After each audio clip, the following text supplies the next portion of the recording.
One of the most influential books in leadership was written in 1977 by Robert K. Greenleaf, where he coined the phrase servant leadership. And their thesis is very simple. The leader is the servant. Whatever he is serving, the entity that has elected him or her, at the end of the day, they are there to serve. It is the leader who serves the entity, and not the entity which is there to serve the leader. The greatest example that I know about in all of human literature, and certainly in biblical literature, is in this week's parasha, Moshe Rabbeinu. After all, after the Jewish people sinned with the golden calf, the sin that there should have been no forgiveness. And that Hashem says, of course, look what your people have done.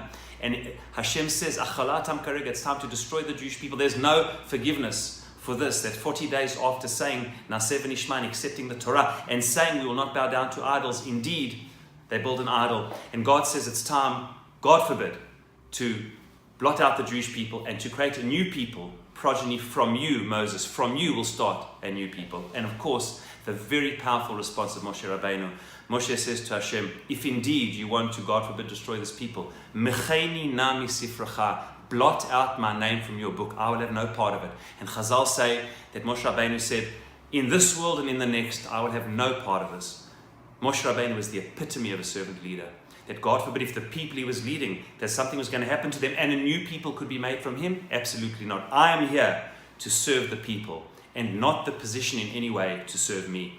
It's a big time for elections beginning in Israel today, with all the parties giving forth their lists. And we hope and pray that in this election, and indeed in all elections and all leadership positions, it will always be leaders who are always serving the people that elected them and there to serve the klal, and not the klal, not the entities, to serve them. Leadership is not about platforms to further ourselves, but it's about each and every one of us making the biggest difference we can to the people who have elected us, and ultimately to the klal that we're here to serve.